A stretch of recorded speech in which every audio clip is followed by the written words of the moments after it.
കട്ടി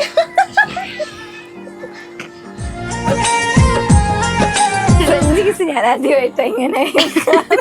അമേരിക്കക്കാര് മാത്രം ചെയ്താൽ മതിയോ, നമുക്ക് ചെയ്യാലോ. ഇപ്പങ്ങാനും പറഞ്ഞോ. അല്ല, എന്റെ ചുണ്ട് ഇതിനോടകം 10-15 ഡബ്ല്യു മുറിഞ്ഞിട്ടുണ്ട്. എന്റെ പ്രാക്ടിക്കലി കുഴപ്പമില്ല. നമുക്ക് അറിഞ്ഞൊരു കിസ് പുള്ളിക്കാരത്തി കൊടുക്കാൻ പറ്റില്ല. എന്റെ പല്ലെന്ന് പറഞ്ഞു കഴിഞ്ഞാൽ ഈ കുണ്ടുകുഴിയുള്ള റോഡ് പോലെ ആദ്യ രൂപ കൊടുത്ത സ്റ്റിച്ച് നല്ല സൂചി വരയ്ക്കിട്ടുള്ള പല. ചേട്ടൻ വേറെ വീട്ടില. ചുണ്ടിന് മധുരം തരുന്ന ഒന്നേ ഉള്ളു ലോകത്തില് ചുമ്പൻ. പിന്നെ കമന്റ് കണ്ടു, ബീഫും പാലപ്പോന്ന്. എനിക്ക് ഇന്ന നിറം വേണം, അല്ലെങ്കിൽ എന്നെ പോലെ ആയിരിക്കണം എന്റെ പാർട്ട്ണർ ചിന്തിക്കുന്ന ആള് ലോകാവസാനം വരെയും അവരുടെ ജീവിതം തീരുന്നതുവരെ ഒറ്റയ്ക്ക് തന്നെയായിരിക്കും. എനിക്ക് പക്രച്ചേട്ടന്റെ മകനായിട്ട് അല്ല അദ്ദേഹത്തിനോട്, അദ്ദേഹം ഒരു നായകൻ, ഞാനൊരു ഓപ്പോസിറ്റ് വില്ലൻ, അങ്ങനെ ഒരു സിനിമയിൽ എടുത്ത് പറയത്തക്ക രീതിയിലുള്ള. നമ്മൾ ഉയരക്കുറവിനെ ഒരിക്കലും ഞാനെന്നല്ല ഞങ്ങളെപ്പോലുള്ളവർ ആരാന്നെങ്കിലും പിന്നോട്ട് നിന്ന് ഞങ്ങൾക്കൊന്നും ചെയ്യാൻ കഴിയുന്നില്ല എന്ന് ഞങ്ങൾ ആരും വിചാരിക്കും. ഞങ്ങളെ കൊണ്ട് ചെയ്യാൻ കഴിയും. ഞാൻ റോൾ മോഡലാക്കുന്നത് എന്നെ പോലത്തെ ആളുകളെ തന്നെയാണ്, അല്ലാതെ അതിനെക്കാട്ടിലും വലിയ റേഞ്ചിൽ നിൽക്കുന്ന ഒരാളിനെ ഞാൻ റോൾ മോഡലാക്കുന്നുണ്ട്. ശരിയാവില്ല. ഓരോ SMS ആയിട്ട് കിട്ടിയ നെഗറ്റീവാണ് ഈ ഒരു തരടി പടി എനിക്ക് കിട്ടിയത്. ഇടയ്ക്ക് ഞാനും വന്നിട്ട് എനിക്ക് ചോദിക്കരുത്, തരില്ല.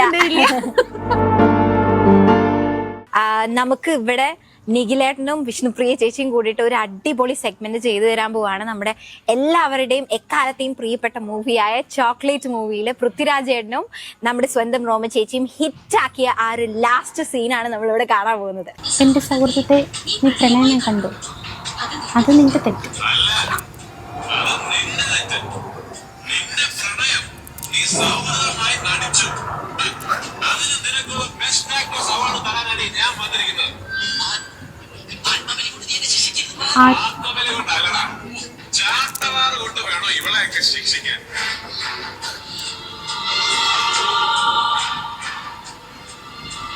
ചങ്ങനാശ്ശേരിക്കാരൻ മത്തായച്ചന്റെ മോള് ചന്ദ്രിക, നീ എന്നാണ് വിചാരിച്ചത്? നീ അന്ന് ഗുഡ് ബൈ പറഞ്ഞു പോയാ ഈ രമണൻ കെട്ടിത്തൂങ്ങിക്കിടന്ന ആള് വന്നു. അത് പണ്ട്.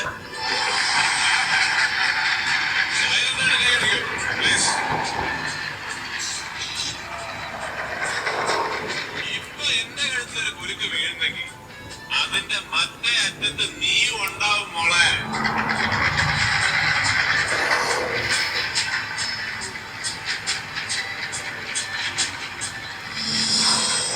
ചാവാനാണെങ്കിൽ ഒരുമിച്ച്, ജീവിക്കാനാണെങ്കിലും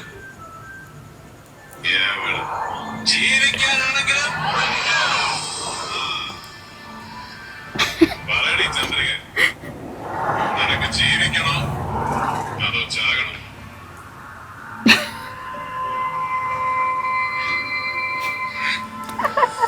പറയാ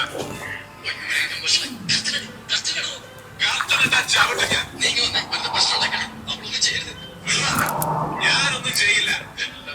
പക്ഷെ ഇവൾ ഇത്രയും പേരുടെ മുമ്പിൽ വെച്ച് പറയണം, എന്നെ സ്നേഹിച്ചിട്ടില്ല, എന്നെ പിരിഞ്ഞാലും സന്തോഷമായിട്ട് ജീവിക്കും.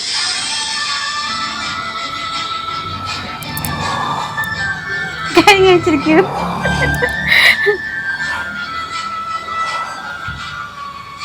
കണ്ടോ, അവളെ കൊണ്ട് പറയാൻ പറ്റില്ല. ഞാനൊരു തെറ്റ് ചെയ്തു, അതിന് ഞാൻ മാപ്പ് പറയാൻ തയ്യാറാണ്, എത്ര വട്ടം വേണമെങ്കിലും. പക്ഷെ അറിയാതെ ചെയ്തു പോയൊരു തെറ്റിന്റെ പേരിൽ പ്രേമിച്ച പെണ്ണിനെ സഹോദരിയായിട്ട് കാണാൻ എനിക്ക് സൗകര്യമില്ല. നിങ്ങൾ എല്ലാവരും എന്നോട് ക്ഷമിക്കണം. കാനന ചായയിൽ ആടുമേക്കാൻ ഞാൻ നിന്നെ കൊണ്ടുപോവാണ്.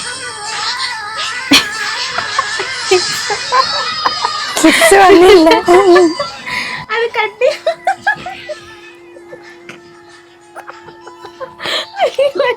അത് കട്ടി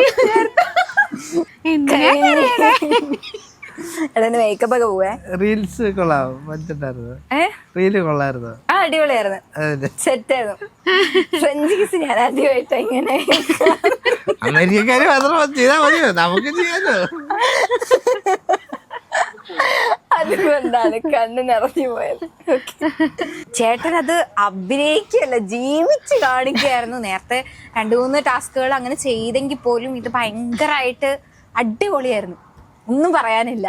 ചേച്ചി കുറച്ച് ചിരിക്കൊക്കെ ചെയ്തു എങ്കിൽ പോലും ലാസ്റ്റത്തെ ഭാഗം കറക്റ്റ് ആയിട്ട് ജീവിച്ചു.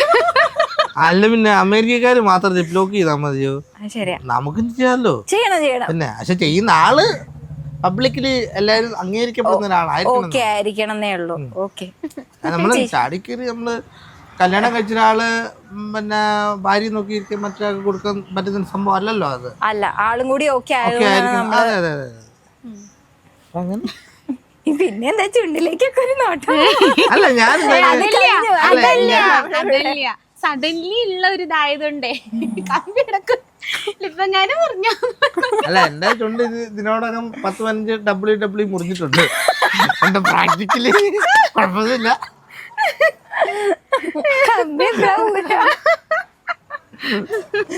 അല്ല, എത്ര നാളുണ്ടാവും ശരി കമ്പി? ഇനി ഒരു എപ്പോഴാണ് നല്ലൊരു കിസ് കിട്ടാന്നാണ് ഞാൻ ഉദ്ദേശിച്ചത്. 3 മന്തും കൂടി, 3 months കൂടി കഴിഞ്ഞു. ആഞ്ഞൊന്നും കയറി കൊടുക്കാൻ പറ്റില്ല, കാരണം കൊടുത്തു കഴിഞ്ഞാൽ പുള്ളിയുടെ കമ്പി എന്റെ വായിലും പുള്ളിയുടെ ഇത് ക്രാഷായി പോകും. ഇതുവരെ ഞങ്ങള് കെയർഫുള്ളിയാണ്, പക്ഷെ ഇന്ന് പക്ഷെ സഡൻലി അങ്ങനെ ഒരു ഇത് വന്നപ്പോ ഞാൻ ജസ്റ്റ് ഒന്ന് നോക്കിയതാ. പറഞ്ഞ ഡയലോഗ് സംഭവം എന്തെന്നറിയോ, നമുക്ക് അറിഞ്ഞൊരു കിസ് പുള്ളിക്കാരത്തി കൊടുക്കാൻ പറ്റില്ല. കൊടുത്തു കഴിഞ്ഞാൽ അപ്പൊ ഇത് കയറി ചുമക്കും. എന്റെ പല്ലെന്ന് പറഞ്ഞു കഴിഞ്ഞാ ഈ കുണ്ടുകുഴിയുള്ള റോഡ് പോലെ ആദ്യം രൂപ കൊടുത്ത സ്റ്റിച്ചിടാനുള്ള സൂചി വരയ്ക്കിട്ടുള്ള തല കെടുത്തത്. അപ്പൊ അതിന്റെ കൂടെ ഈ ഇതിനകത്ത് കയറ്റി ഉമ്മ വെച്ച് കഴിഞ്ഞാൽ കറക്റ്റ് ഞാൻ ഉമ്മ വെച്ചാന്ന് സ്പോട്ടിൽ പറയും. അല്ല ചേട്ടാ, പുറകിൽ കൊടുത്താൽ മതി, മുടി ഉള്ളോണ്ടേ ഹൈഡ് ചെയ്യാൻ പറ്റും. കുറച്ച് tips and tricks class free. അല്ല വേണേ നമുക്ക് ഒന്നുകൂടെ വേണേ റീലായിട്ട് അല്ലേ വേറൊരു ഡയലോഗിലുള്ള ചേട്ടൻ വേറെ മൂടില്ല. ആ ഡയലോഗ് ഞാൻ കല്യാണ മണ്ഡപത്തിൽ വെച്ചിട്ട് ഞാൻ പറഞ്ഞു ഞങ്ങള് മുന്നേ രജിസ്റ്റർ മാരേജ് ചെയ്യുമെന്ന് പറഞ്ഞില്ലേ, അത് കല്യാണ മണ്ഡപത്തിൽ വെച്ചിട്ട് തന്നെ ഞങ്ങളത് അനൗൺസ് ചെയ്യാനൊണ്ടിരിക്കുന്ന ഒരു സംഭവം. മണ്ഡപത്തിൽ വെച്ചിട്ട് അവിടെ വെച്ചിട്ട് ഞങ്ങൾ ലിപ് ലോക്കിൽ കൂടെ തന്നെ പബ്ലിക്കിൽ അറിയും. ഓ, അപ്പൊ ഞങ്ങൾ അവിടെ ഒരു ലിപ് ലോക്ക് പ്രതീക്ഷിക്കണം. തീർച്ചയായിട്ടും ഫുള്ളൊരു ലിപ് ലോക്ക് മയമാണോ? അല്ല വേറെ എന്തെങ്കിലും പ്രതീക്ഷിക്കണം? കാരണം അത് മോഹൻലാൽ സാറ് തന്നെ പറഞ്ഞിട്ടുള്ള മോഹൻലാൽ സാറ് തന്നെ പറഞ്ഞിട്ടുള്ള ഡയലോഗാണ്. ചുണ്ടിന് മധുരം കയറുന്നത് എന്താണെന്ന് ചോദിച്ചപ്പോൾ പറഞ്ഞാണ്, ചുണ്ടിന് മധുരം തരുന്ന ഒന്നേ ഉള്ളൂ ലോകത്തില് ചുംബനം. അത് ചെള്ളക്ക് കൊടുത്താൽ കിട്ടത്തില്ല, ചുണ്ടിനോട് തന്നെ ചേർത്തല്ലേ കിട്ടത്തുള്ളൂ. എക്സ്പീരിയൻസ് അല്ല എന്റെ മിത്തോളജിക്കലി പ്രകാരം ലിപ് ലോക്കിലാണ് ആ ഒരു ഉമ്മയുടെ സൗന്ദര്യം ഇരിക്കുന്നത്. ബാക്കി ഇപ്പം കവിളില് കൊടുത്താലൊന്നും ആ ഒരു ഫീല് കിട്ടാറില്ല. തുടച്ചു ഇവിടെ നമുക്ക് കറക്റ്റ് ആ എരിവും പുളിയും അതേപോലെ നമുക്ക് കിട്ടും. എന്നിട്ടിപ്പോ എരിവാണോ കിട്ടി പുളിയാണോ കിട്ടി? ചുണ്ടിച്ചിരി മുറിച്ചിട്ടുണ്ടോ എന്ന് സംശയം. കംപ്ലൈന്റിന് ചോര ഭയം. അപ്പം നിഖിലേട്ടൻ യൂസ് ചെയ്ത് കളയുവാണ് എന്ന് ചേച്ചിനോട് ഒരുപാട് പേര് പറഞ്ഞിട്ടുണ്ട്. അപ്പം അവരോടൊക്കെ എന്താണ് പറയാനുള്ളത്? എൻ്റെ അറിവിൽ ഞാൻ ഏറ്റവും കൂടുതൽ ഞാൻ പറഞ്ഞു, ഓൾമോസ്റ്റ് ഞാൻ പറഞ്ഞിട്ടുണ്ടായിരുന്നു ആളുടെ നെഗറ്റീവ്. ആ നെഗറ്റീവിൽ നിന്നുകൊണ്ട് ഞാൻ പറയാം, ഇപ്പം കൂടെ ജീവിക്കാൻ പോകുന്ന ആളും പിന്നെ ഓൾറെഡി ഈ ലോകത്ത് ആൾക്ക് തന്നെ അറിയാം ആളുടെ ഫാമിലി അല്ലാതെ പുറത്തുനിന്ന് ഒരാളെ അതേപോലെ മനസ്സിലാക്കുന്ന ഒരു പേഴ്സൺ ആരെന്ന് ചോദിച്ചാൽ ആൾ എൻ്റെ പേരായിരിക്കും പറയാം എന്നാണ് എനിക്ക് തോന്നുക. അങ്ങനെ മനസ്സിലാക്കിയ രീതിയിൽ ഞാൻ പറയാം, അങ്ങനെ ഞാൻ പറയുകയാണെന്നുണ്ടെങ്കിൽ ആളങ്ങനെ ഒരാളെ യൂസ് ചെയ്തിട്ട് അങ്ങനെ ഇതാക്കിയിട്ടില്ല. പിന്നെ നമ്മൾ ഒരു മിസ്റ്റേക്ക് ഒരു ഓപ്പോസിറ്റ് ആൾക്കും അതിൻ്റെതായിട്ടുള്ള പ്രത്യേകിച്ച് റിലേഷനൊക്കെ ആകുമ്പോഴത്തേക്കും ഓപ്പോസിറ്റ് നിൽക്കുന്ന ആൾക്കും അതിൻ്റെതായിട്ടുള്ള നെഗറ്റീവ്സ് ഉണ്ടാവുമല്ലോ. അപ്പോൾ അത് കഴിഞ്ഞു, പാസ്റ്റ് ഈസ് പാസ്റ്റ്. അപ്പോൾ ഒന്നും ആരെയും യൂസ് ചെയ്തിട്ട് കളയും അങ്ങനെ ഒന്നും ഇതായിട്ടില്ല. ഇപ്പോൾ എൻ്റെ കാര്യത്തിലാണെങ്കിൽ പോലും ഞങ്ങളുടെ ഈ ഒരു റിലേഷൻ എൻഡിലോട്ട് പോകുന്നത് മാരേജിലോട്ട് തന്നെയാണ്. ആൻഡ് ഞങ്ങൾ രണ്ടുപേരിൽ ഒരാൾ ഈ ഭൂമിയിൽ നിന്ന് പോകുന്നത് വരെയും അതങ്ങനെ തന്നെ ഉണ്ടാവും എന്നുള്ള വിശ്വാസം എനിക്കുണ്ട്. കാരണം വെച്ചിട്ടുണ്ടെങ്കിൽ ഇത്രയും നാളും കാത്തിരുന്നിട്ടും ഒരു ഹോപ്പും ഇല്ലാതിരുന്നിട്ടും ഇപ്പൊ ഇങ്ങനെ വരണമെന്നുണ്ടെങ്കിൽ അതായിരിക്കുമല്ലോ. ഓക്കെ, അപ്പോൾ അതേ ഉള്ളൂ. അപ്പം ഇനി അങ്ങനെയുള്ള ക്വസ്റ്റ്യൻസോ അല്ലെങ്കിൽ നെഗറ്റീവ് സ്പ്രെഡ് ചെയ്യലോ ഒന്നും ആരും വേണ്ട. ഒന്നും വേണ്ട. കാരണം നെഗറ്റീവ്സ് അക്സെപ്റ്റ് ചെയ്ത് കൂടെ നിൽക്കേണ്ട ആള് ഞാനാണ്. സോ എനിക്ക് ഓക്കെയാണ്. അപ്പൊ ഞാൻ ഓക്കെ ആവുന്നിടത്തോളം കാലം വേറെ ആർക്കും ഒരു ഇഷ്യൂസും വേണ്ട. സ്വന്തം ലൈഫ് നോക്കുക, പോവാ.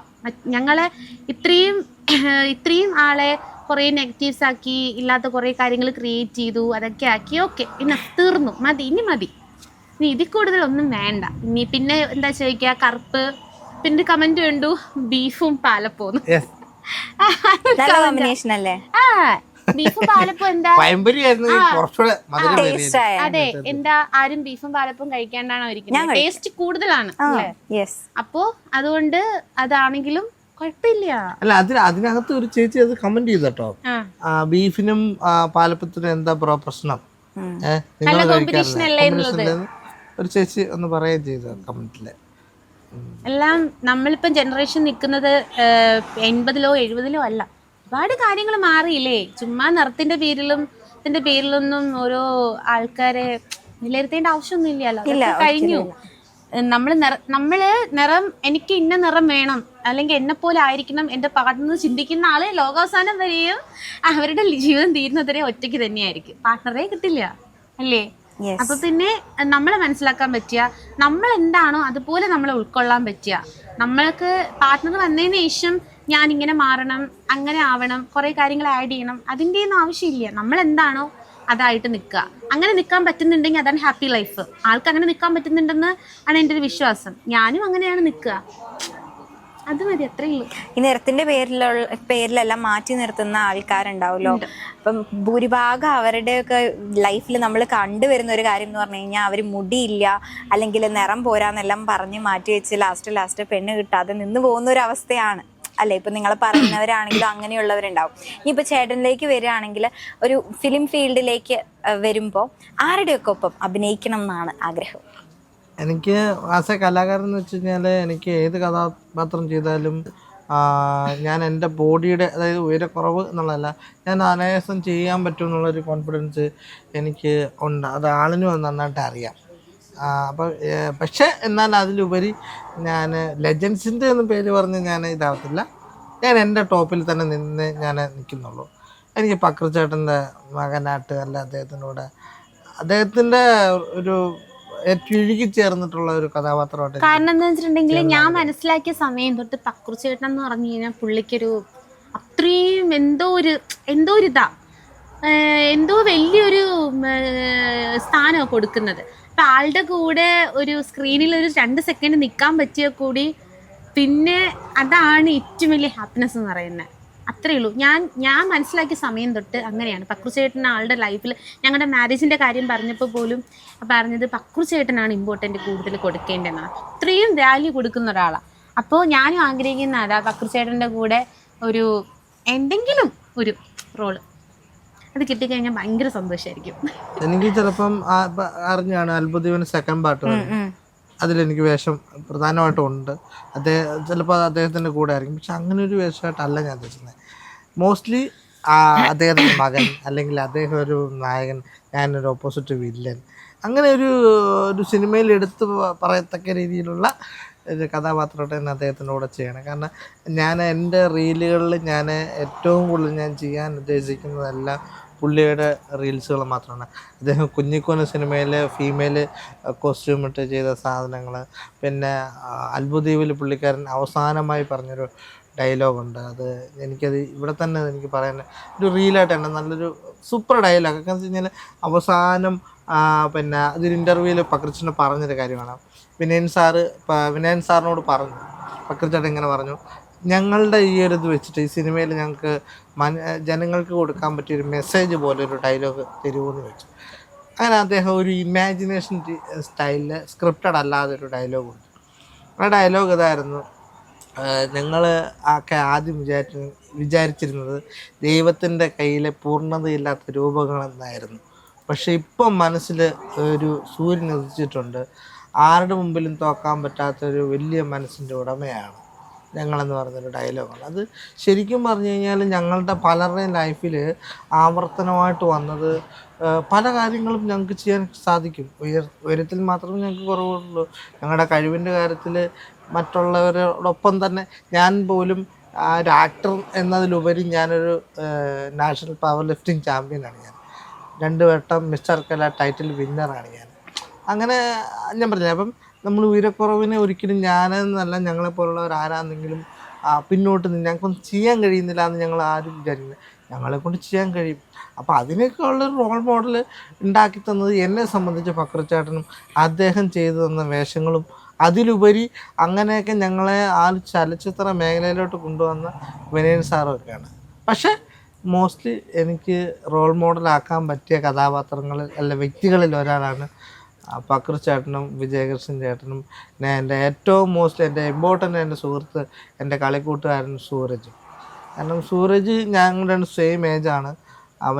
അവൻ്റെ ഫ്രീ ടൈമിലാണെങ്കിലും ഞങ്ങൾ മറ്റ് പ്രോഗ്രാമുകളിലാണെങ്കിലും കാണുമ്പോഴും അവൻ എന്നോട് വന്ന് അവൻ്റെ സൗഹൃദ സംഭാഷണങ്ങൾ എന്നോട് കമ്മ്യൂണിക്കേറ്റ് ചെയ്യുമ്പോൾ അവൻ്റെ ലെവലോ അല്ലെങ്കിൽ അവൻ്റെ സ്റ്റാറ്റസോ ഒന്നും കിട്ടില്ല. അപ്പോൾ ഇതവൻ കാണുന്നുണ്ടെങ്കിൽ പോലും അവൻ എന്നെ വിളിച്ചിട്ട് ചോദിക്കുന്നത് എന്തിനാണ് എന്നെ പിടിച്ചിട്ട് എന്നേ അവൻ ചോദിക്കത്തുള്ളൂ. അതാണ് എനിക്ക്. കാരണം ഞാൻ റോൾ മോഡലാക്കുന്നത് എന്നെ പോലത്തെ ആളുകളെ തന്നെയാണ്. അല്ലാതെ അതിനെക്കാട്ടിലും വലിയ റേഞ്ചിൽ നിൽക്കുന്ന ഒരാളിനെ ഞാൻ റോൾ മോഡലാക്കേണ്ട ശരിയാവില്ല. കാരണം അവർ നമ്മളതിപ്പോൾ മോഹൻലാൽ സാറാണെങ്കിലും മമ്മൂക്കയാണെങ്കിലും അവരുടെ ഡെപ്തിൽ അവർ റേഞ്ചിൽ നിൽക്കുന്നത്. നമ്മൾ എത്ര പിടിച്ചാലും ഇപ്പം നമുക്ക് ഓടിയെത്താൻ പറ്റത്തില്ല. അപ്പോൾ ഞാൻ നോക്കുന്നത് എൻ്റെ തോളോടൊപ്പം നിൽക്കാൻ പറ്റുന്ന, എനിക്ക് തോളെ കയറ്റി നിൽക്കാൻ പറ്റുന്നവരുടെ കൂടെ താങ്ങുന്നതിൽ നല്ലത്. അപ്പോൾ അതുകൊണ്ട് എനിക്ക് അങ്ങനെ ഒരു വേഷം അങ്ങനെയുള്ളവരോട് നിൽക്കുന്നതാണ് നല്ലത്. എൻ്റെ ഒരു അഭിനേതാവ് എന്ന നിലയ്ക്ക് ഏത് വേഷം കിട്ടിയാലും ഞാൻ ചെയ്യും എന്നുള്ളത്. അങ്ങനെ പേടിക്കേണ്ട ആവശ്യമൊന്നുമില്ല. നമുക്ക് എന്തായാലും ആ ഒരു കഴിവുള്ള സ്ഥിതിക്ക് എന്തായാലും അവസരങ്ങൾ ആണെങ്കിലും അതുണ്ടാവുമല്ലോ. എൻ്റെ കൂടെ ഇപ്പൊ എനിക്കതിനൊരു നിധിയുണ്ട്. കാരണം എന്നോട് ഇപ്പോഴും പറഞ്ഞേക്കുന്നത് എനിക്ക് ആളിന് അഭിനയത്തിൽ അത്ര ഇതല്ല, ടാലൻ്റ് അല്ല. പക്ഷെ ഏട്ടൻ്റെ ഒരു റോള് എന്നോട് എപ്പോഴും പറഞ്ഞിട്ടുണ്ട്, ഏട്ടന് ജോലി ഇല്ലെങ്കിലും ഞാൻ ഏട്ടനെ നോക്കിക്കോളാം. ഏട്ടൻ്റെ സന്തോഷങ്ങൾ ഹാപ്പിനെസ് എന്താണെന്ന് വെച്ചാൽ അങ്ങനെ പറയുന്ന ഒരു പെണ്ണിനെ കിട്ടിയതാണ് ഭാഗ്യം. ചേട്ടൻ ജോലിക്ക് പോയില്ലേലും കുഴപ്പമില്ല, പാഷന്റെ പുറകെ പോയിക്കോ, ഞാൻ നോക്കിക്കോളാം, വേറെ എന്ത് വേണം. ആൾക്കാർ പാഷൻ എന്ന് ആക്ടിങ് എന്ന് പറഞ്ഞാൽ എന്താണെന്ന്, ബോഡി ബിൽഡിംഗ് എന്ന് വെച്ചാൽ എന്താണെന്നൊക്കെ നന്നായിട്ട് എനിക്കറിയാം. പാഷൻ എന്ന് പറഞ്ഞാൽ ജസ്റ്റ് ടൈം പാസിന് എനിക്കൊരു പാഷൻ ഉണ്ട് എന്ന് പറയുന്നതല്ലല്ലോ. അത്രയും നമ്മൾ ആ ഒരു പാഷൻ അത്രയും വാല്യൂ കൊടുക്കുന്നുണ്ടെങ്കിൽ അതാണ് പാഷൻ എന്ന് പറയുന്നത്. സോ അതെനിക്കറിയാം. അതുകൊണ്ടാണ് പറഞ്ഞത്, എന്താണോ ഇഷ്ടം അതിൻ്റെ പുറകെ പൊക്കോ. പക്ഷേ എന്ത് ചെയ്യുമ്പോഴും ഒറ്റ കാര്യം മാത്രം ചിന്തിക്കുക, നമ്മൾ ചെയ്യുന്നത് സത്യസന്ധമായിരിക്കണം, അല്ലെങ്കിൽ നമുക്ക് ഓക്കെ ആയിരിക്കണം, ഭാവിയിൽ നമുക്കത് സെറ്റായിരിക്കണം, അത്രയേ ഉള്ളൂ. അതിൽ വേറെ നമ്മുടെ ലൈഫുമായിട്ട് റിലേറ്റ് ചെയ്തിട്ടുള്ള ഒരു കാര്യവും ഒരു ലിമിറ്റ് കഴിഞ്ഞ് വെക്കരുത്, അത്രേ പറഞ്ഞിട്ട്. ഇപ്പോൾ സൗഹൃദമായാലും അതിൽ പെൺകുട്ടികളുണ്ടാവും, ബോയ്സ് ഉണ്ടാവും. ആണ് മാത്രമേ ഫ്രണ്ട്ഷിപ്പ് ഉണ്ടാവാൻ പാടുള്ളൂ എന്നൊന്നുമില്ല, പെൺകുട്ടികളുണ്ടാവാം. പക്ഷെ ഒരു കാര്യം എന്ന് വെച്ചിട്ടുണ്ടെങ്കിൽ എന്തിനും ഒരു ലിമിറ്റ്, നമ്മുടെ ലൈഫുമായിട്ട് റിലേറ്റ് ചെയ്ത് വരുന്ന അല്ലെങ്കിൽ ലൈഫിനെ ബാധിക്കുന്ന ഒന്നും ആ ലിമിറ്റിന് അപ്പുറത്തേക്ക് പോകില്ല, അത്രേ പറഞ്ഞിട്ടുള്ളൂ, ബാക്കിയില്ല. ഓക്കെ. അപ്പം ചേട്ടന് എന്തായാലും ഒരു 1 സൈഡ് ലവ് ഉണ്ടായിരുന്നു, അത് കുറച്ചൊരു വിവാദമൊക്കെ ആയിരുന്നു. ആളോട് ഇപ്പൊ എന്താ പറയാനുള്ളത്? ആളോട് ഇപ്പം എവിടെ ആയിരുന്നാലും ആളൊക്കെയാണ് കേട്ടോ, ആളൊക്കെയാണ്. ഉണ്ടോ? ഇല്ല കോണ്ടാക്റ്റിലെന്ന് പറഞ്ഞാൽ ഞാൻ കോണ്ടാക്ട് ചെയ്തു പോയാൽ ആളിന് വീണ്ടും പ്രതീക്ഷകൾ, സൗഹൃദം മുന്നോട്ട് പോകുമായിരിക്കാം. പക്ഷെ ഞാൻ അറിഞ്ഞുകൊണ്ട് കൊടുത്തില്ല ആളത്. പിന്നെ എന്നെ ഇത്രയും വിശ്വസിച്ചിരിക്കുന്ന ആളിനും ഇപ്പം പറഞ്ഞില്ലേ, ആ ഒരു ലിമിറ്റേഷൻസ് കടന്നു പോകുന്നതിൻ്റെ ഒരു ദുഃഖം ചിലപ്പോൾ അലയടിക്കും. അപ്പോൾ എവിടെയാണെങ്കിലും ഹാപ്പി ആയിട്ടിരിക്കുക എന്നുള്ളത് മാത്രമല്ല. കാരണം നമ്മളുടെയൊക്കെ ചില നേരത്തെ നമുക്ക് ഇച്ചിരി ദുഃഖിക്കേണ്ടി വന്നാലും ദൈവം തമ്പുരാൻ എന്ന് പറയുന്ന ആ ഒരു ശക്തി നമ്മുടെ മുമ്പിലേക്ക് കൊണ്ടുവരുന്നത് ചില പാഠങ്ങൾ പഠിപ്പിക്കാനും ചില വ്യക്തികളെ കൊണ്ടുവന്ന് എത്തിക്കുന്നത് നമുക്ക് നല്ലൊരു ലൈഫ് തരാനുമായിരിക്കും. അപ്പോൾ അതുകൊണ്ട് തന്നെ നല്ലൊരു ബെറ്റർ ലൈഫ് എന്തായാലും ആളിനുണ്ടാവട്ടെ. കാരണം ആളിൻ്റെ 2 സിസ്റ്റേഴ്സ് അവരെന്നെ ഇന്നും 2 പേരും എന്നെ ഇന്നും ആത്മാർത്ഥമായിട്ട് എന്നെ മകനെ അനിയനെ പോലെ തന്നെ സ്നേഹിക്കുന്ന 2 ചേച്ചിമാരാണ്.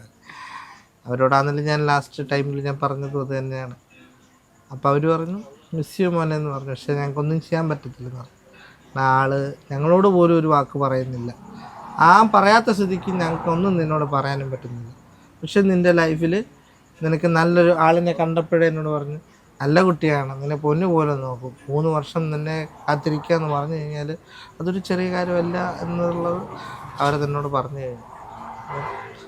ആളിന് നല്ല ലൈഫ് ഉണ്ടാവട്ടെ. ഞാൻ മറ്റാരുടെയും കാര്യത്തിൽ ഞാനത് ഇതുവരെ ഉണ്ടായിട്ടുള്ള മറ്റാരുടെയും കാര്യത്തിൽ ഞാൻ പറഞ്ഞില്ല, പക്ഷെ ആളിൻ്റെ കാര്യത്തിൽ ഞാൻ പറയും ആളിന് നല്ല ലൈഫ് ഉണ്ടായിട്ട് തന്നെ ആൾ മുന്നോട്ട് പോട്ടെ.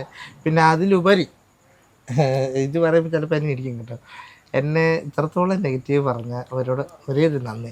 നിങ്ങളുടെ പിന്നെ ഓരോ SMS ആയിട്ട് കിട്ടിയ നെഗറ്റീവാണ് ഈ ഒരു തരടിപടി എനിക്ക് കിട്ടിയത്. അതുകൊണ്ട് നിങ്ങളോട് ആരോടും അഹങ്കാരത്തോടു കൂടി ഒന്നും പറയല്ല, എനിക്ക് ഒരു ദേഷ്യമില്ല, എന്ത് സഹായത്തിനും ആരുമില്ല എന്നുള്ള ഒരു വാക്ക് പറഞ്ഞു തള്ളുകയല്ല. എന്നെ വിളിക്കാം, ഞാൻ തീർച്ചയായിട്ടും സഹായിക്കും. ഞാനത് ചെയ്തു കൊടുത്തുകൊണ്ടിരിക്കുന്നതിനുമാണ്. അതിൽ പുള്ളിക്കാരത്തി എന്നെ ഒരു തരത്തിൽ എന്നെ ലിമിറ്റ് ചെയ്തിട്ടുണ്ട്.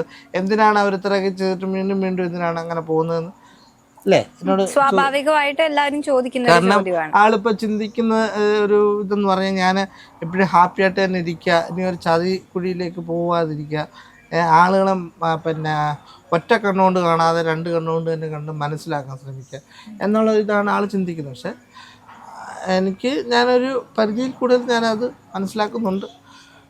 എല്ലാവർക്കും നല്ലത് തൊട്ടെ. ഓക്കെ.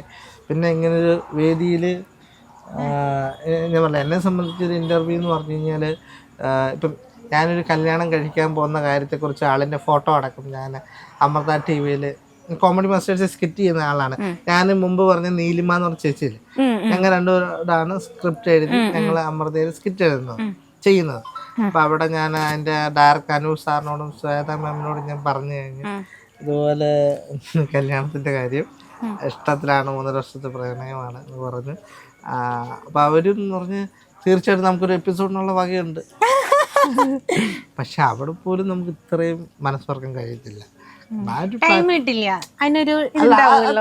പ്ലാറ്റ്ഫോം എന്ന് പറഞ്ഞാൽ അതിനൊരു പ്ലാറ്റ്ഫോം അല്ല. ഇതെന്ന് പറയുമ്പോൾ നമുക്ക് മനസ്സിലാവും. തീർച്ചയായിട്ടും. അതുകൊണ്ട് അറ്റ്മോസ്ഫിയർ അതെ. എന്താ ഇതിന്റെ ഈ ഹോട്ടലിന്റെ പേര്? Leaf and latte. അവരാണ് നമുക്ക് ഈ ഒരു ലൊക്കേഷൻ എല്ലാം തന്നത്.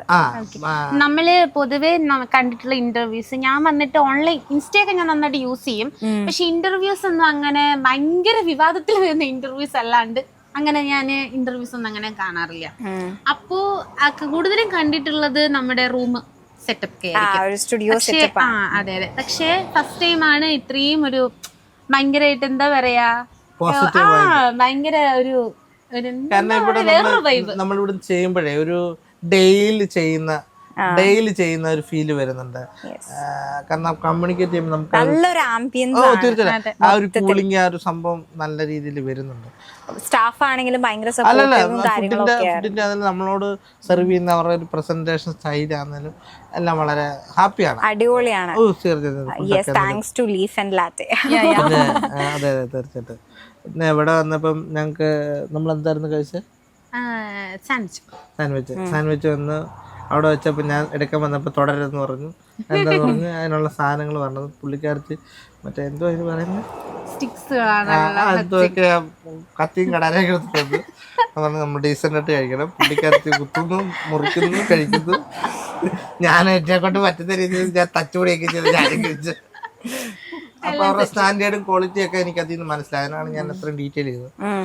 അപ്പം ഇനിയാണെങ്കിലും ഇത് കണ്ടുകൊണ്ടിരിക്കുന്നവരാണെങ്കിൽ തൃശ്ശൂർ വരികയാണ് തീർച്ചയായിട്ടും ലീഫ് ആൻഡ് ലാറ്റിൽ ഫാമിലിയോട്ട് വാലന്റൈൻസ് ഡേയിലാണെങ്കിൽ പോലും തീർച്ചയായിട്ടും വരെ നിങ്ങൾക്ക് മനസ്സ് തുറന്ന് സന്തോഷിക്കാം. നിങ്ങൾക്ക് ചുംബനങ്ങൾ കൈമാറാം.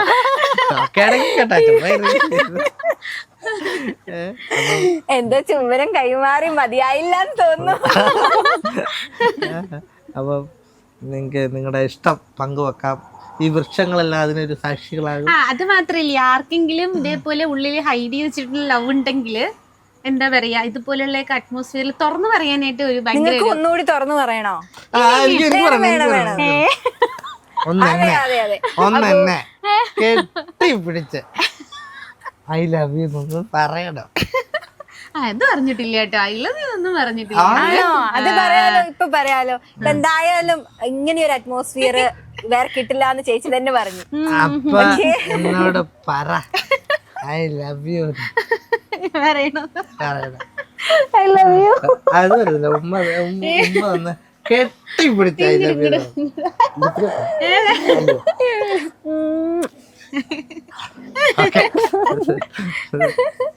Thank you. Okay happy I love you പറഞ്ഞില്ലല്ലോ. പറഞ്ഞു ഞാൻ I love you ഒരുമിച്ച് വന്നതാ. ഒന്നുകൂടി ഒരു ശരിയായിട്ടില്ല, ഒരു റൊമാൻസ് വരണം. ഉള്ളിന്ന് വരട്ടെ, ഉള്ളിന്ന്. ഉള്ളിൽ നിന്ന് മനസ്സ് തുറന്ന് കീറി തുറന്നിട്ട് അങ്ങ് പറയണം I love you. എന്റെ ക്യാമറ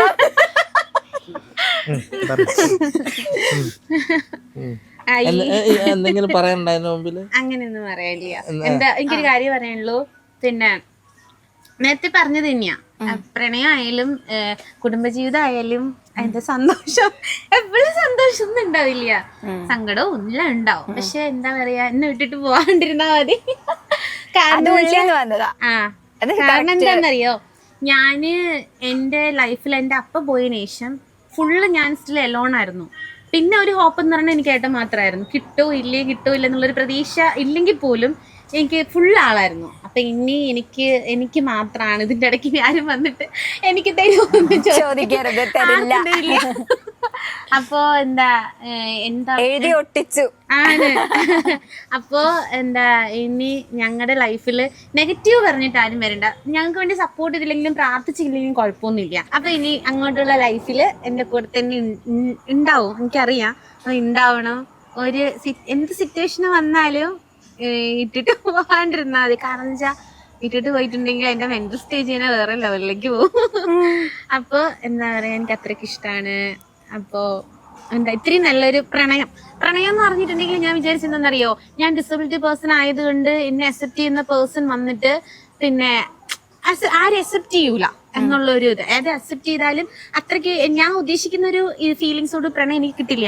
പക്ഷെ ഞാൻ ഭയങ്കര ഇതായിട്ട് ഞാൻ അങ്ങോട്ട് കൊടുക്കുന്നതിനേക്കാൾ കൂടുതൽ 3 വർഷം ഞാൻ അങ്ങോട്ട് ഒറ്റയ്ക്ക് പ്രേമിച്ചെങ്കിലും ഇങ്ങോട്ട് ഇപ്പൊ കിട്ടുന്ന ആ ഒരു ഇതില്ല. എനിക്കത് ഭയങ്കര സന്തോഷമാണ്. വഴക്കായാലും സന്തോഷമായാലും എന്തായാലും എനിക്ക് ഭയങ്കര സന്തോഷമാണ്. അപ്പൊ എന്റെ കൂടെ തന്നെ ഉണ്ടാവുക, ലോങ് ലൈഫ്, അത്രയേ ഉള്ളൂ എനിക്ക് പറയാനായിട്ട്. Love you love you love you. അതാണ് നമുക്ക് വേണ്ടത്. റൊമാൻറ്റിക് മൂഡാ. എനിക്കും വേറെ ആരെങ്കിലും ചെക്കൻ റൈറ്റ്. അപ്പൊ ഒന്നേ ഞാൻ പറയുന്നുള്ളൂ, വാലന്റൈൻസ് ഡേ നിങ്ങളാരും മറക്കണ്ട. എല്ലാവരും പറയാനുള്ളത് അങ്ങോട്ട് പറയാം. ഇതുപോലെ 3 വർഷം ഒന്നും കാത്തിരിക്കാനില്ല. ഈ 2023-2026 ലോകം അവസാനിക്കുന്നൊക്കെ പഠനങ്ങൾ പറയുന്നു. തുറന്നങ്ങ് പറയാം. കിട്ടുന്ന അടിയാണെങ്കിലും റോസാപ്പൂ വന്നിട്ട് ഡയറി മിൽക്ക് അതിന് കിട്ടുകൊണ്ട് വീട്ടിൽ പോകാം. No waiting. ഇത്രയും സമയം എല്ലാ തിരക്കുകളും മാറ്റി വെച്ച് നമുക്ക് വേണ്ടി തൃശ്ശൂർ ഈ ഒരു കഫേയില്, ലീഫ് ആൻഡ് ലാറ്റെ കഫേയിൽ വന്നതിന് ഒരുപാട് താങ്ക് യു. ആൻഡ് ഇത്ര നേരം ഞങ്ങൾ 3 പേരെയും സഹിച്ചിരുന്ന നമ്മുടെ ബിഫോർ ബ്ലേസ് മലയാളം പ്രേക്ഷകർക്ക് ഒരുപാട് താങ്ക് യു. ബൈ.